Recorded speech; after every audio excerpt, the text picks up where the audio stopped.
Então, continuando agora sim com a segunda lei de Newton, a segunda lei de Newton é o que a gente chama de princípio fundamental. O princípio fundamental, eu costumo dizer que ele pega a sobra da inércia. Porque na inércia, como está agindo situações em que não há uma força resultante sobre o corpo, então aqui na inércia eu posso dizer que a força resultante sobre o corpo é zero, tá? Então, se a resultante das forças que atua sobre um corpo é zero, ele permanece em repouso caso esteja em repouso ou em movimento retilíneo uniforme caso ele esteja em movimento. A gente já viu o porquê no vídeo anterior. Agora, e se a força resultante não for zero? Se a força resultante for diferente de zero, então o que vai acontecer? Ele vai poder alterar a sua condição de movimento. Então, no caso, o Newton nos diz o seguinte: se a resultante das forças que atua sobre um corpo não for nula, então nós podemos dizer que esta força resultante é igual ao produto da massa desse corpo pela aceleração que ele adquire. Então, esta é a expressão da segunda lei de Newton. Então, se a resultante das forças que atua sobre um corpo for diferente de zero, a força resultante é igual ao produto da massa desse corpo pela aceleração por ele adquirida. Na apostila, gente, a segunda vem depois da terceira, tá? Então ela está na página 158. Então a apostila, ela inverteu a posição aí, ela dá a primeira lei, a terceira lei, depois a segunda lei. Não tem ordem, uma não depende da outra, então não tem problema, mas eu gosto de seguir a sequência primeira, segunda, terceira, tá? Então, se a força resultante que atua sobre uma partícula for diferente de zero, ela é igual ao produto da massa pela aceleração, tá ok? Então, gente, olhando para a fórmula do princípio fundamental, a gente comprova o princípio da inércia. Porque se um corpo está em repouso ou se ele está em movimento retilíneo uniforme, a aceleração dele é zero. O corpo em repouso, sem movimento, não tem aceleração. O corpo em movimento uniforme não modifica sua velocidade, portanto, também não tem aceleração. Então, em qualquer um dos dois casos, a aceleração é zero. Então, se eu pegar a massa e multiplicar por zero, eu calculo, então, que a força resultante também é zero. Então, o princípio da inércia, ele aplica-se aos casos em que a resultante das forças sobre o corpo é nula, e o princípio fundamental aplica-se aos casos onde a resultante das forças que atuam sobre o corpo não é nula. Tá ok? Então, nós temos aí a segunda lei de Newton. Tá ok? Então, voltando na apostila, gente, vamos lá na página 149 para a gente ver o que está escrito aí de princípios de princípio da inércia e princípio fundamental. Então, o princípio da inércia, a primeira lei de Newton.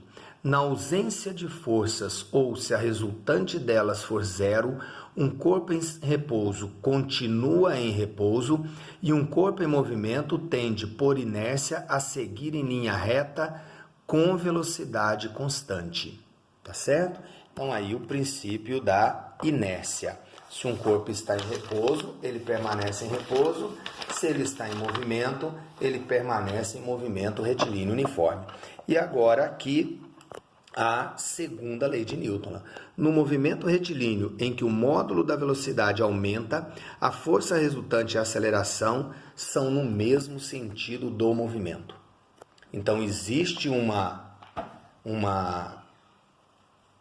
relação aqui de aceleração com movimento, que a gente já viu, e a complementação dele. No movimento retilíneo em que o módulo da velocidade diminui, a força resultante e a aceleração são opostas ao movimento. Então, o que nós podemos dizer isso aí, gente? Olha só.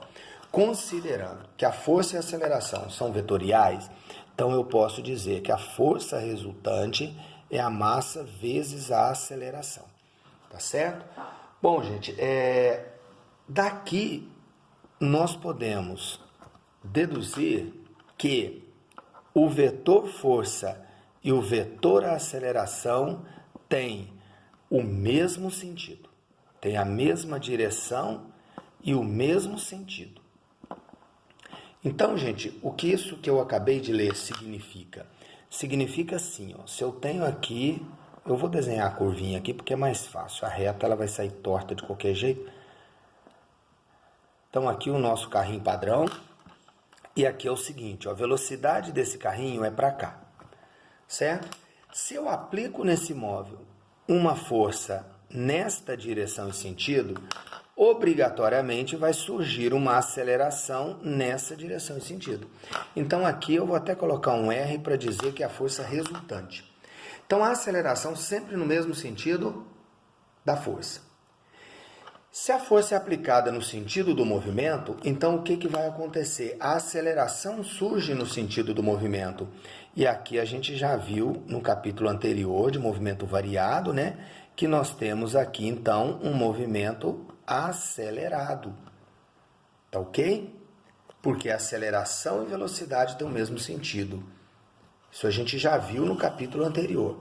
Agora vamos fazer o outro aqui, ó. Se nós temos aqui a trajetória, eu não vou nem orientar essa trajetória. Aqui nós temos o nosso carrinho padrão. Aqui a velocidade do carrinho. Se eu piso no freio, eu vou aplicar uma força contrária, uma força para segurar o carrinho. Automaticamente aparece, por causa da ação desta força, e aí eu vou até colocar aqui um FR para ser força resultante, vai aparecer a aceleração no mesmo sentido da força. Então aqui nós temos o quê? Que a aceleração e a velocidade têm sentidos contrários. Então no capítulo anterior a gente vai ver que quando isso acontece, o movimento é desacelerado ou retardado. Então, gente, o que nós temos? A associação entre a força e a aceleração. Então, por isso que lá atrás, ainda nas aulas presenciais, eu disse para vocês, quando a gente tem uma aceleração num determinado sentido, entenda-se que tem algo empurrando no sentido dessa aceleração. E isso é exatamente a força. Só que naquela época eu não podia falar ainda em força, porque a gente não tinha esse conceito. Então agora a gente entende aquilo lá. Então a aceleração ela é provocada pela força, pela ação da força. Então quando eu tenho uma força aplicada para um determinado lado, a aceleração surge para este mesmo lado. Tá bom? Então a aceleração provém da força. Então se a aceleração ou força for no mesmo sentido da velocidade, nós temos um movimento acelerado. Se a força for em sentido contrário da velocidade, nós temos um movimento retardado. Tá ok? Bom, aí, gente, nós temos algumas implicações do princípio fundamental. Tá? A primeira delas é a relação entre massa e peso, que a gente já comentou quando a gente foi falar sobre o KGF. Então, massa é o que eu tenho de matéria. A massa ela é uma propriedade do corpo, ela é uma propriedade da partícula. A massa é dela. Seja lá onde ela estiver, aquela massa vai ter sempre o mesmo valor.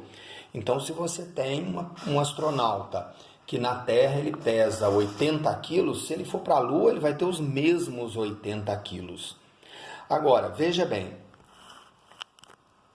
nós já vimos também a queda livre no capítulo anterior de movimento variado. Então, se eu tenho um objeto aqui e esse objeto é abandonado de uma certa altura, ele vai, então, cair com uma aceleração que a gente já viu que é igual à aceleração da gravidade. Só que agora eu vou colocá-lo em termos vetoriais.